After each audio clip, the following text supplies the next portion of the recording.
पहले जैसे नहीं हो सकते, क्योंकि इच्छा पूर्ति वरदान का प्रयोग सिर्फ एक ही बार होगी और वो तुमने खो दिया है। अब कुछ नहीं हो सकता। गधे, तू तो मुझे देख सकता है ना। अरे तू ही कुछ कर, बचा ले मुझे। मैंने लालच में आकर बहुत बड़ी गलती कर दी। मैंने तुझ पर भी बहुत अत्याचार किया है।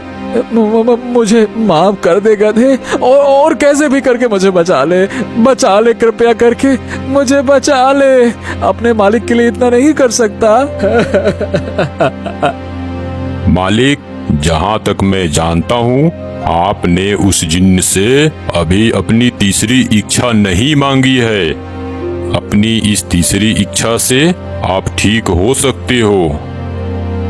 हाँ, वो तो ठीक है, लेकिन अब मैं अंधा हूँ और जिन्न तक कैसे पहुँचूंगा?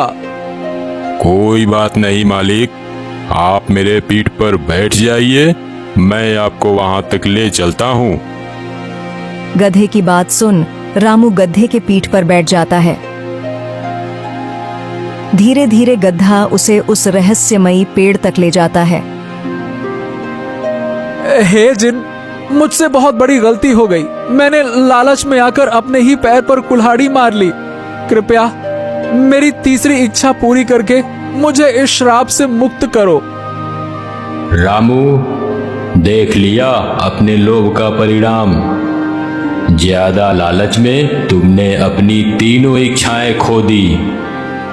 जाओ, तुम्हारी तीसरी इच्छा भी पूरी हुई। अब सब कुछ तुम्हें पहले जैसे वापस मिल जाएगी।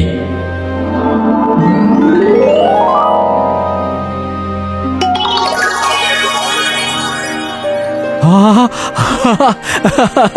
अरे अरे, मुझे सब दिखाई दे रहा है। हाँ, अरे गधे, तुम भी हो मेरे पास में। हाँ, मेरी आंखें ठीक हो गईं।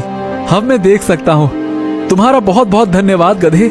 मैंने तुम पर बहुत अत्याचार किया, लेकिन फिर भी तुमने मेरी मदद की। चलो अब घर चलकर मालती को देखता हूँ।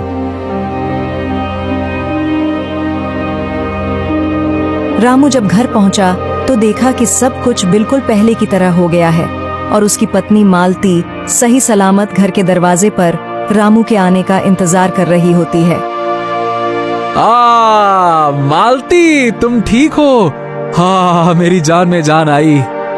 हाँ, मैं बिल्कुल ठीक हूँ, पर तुम ऐसा क्यों पूछ रहे हो? अरे कुछ नहीं मालती, बस मेरी आंखें खुल गईं, ये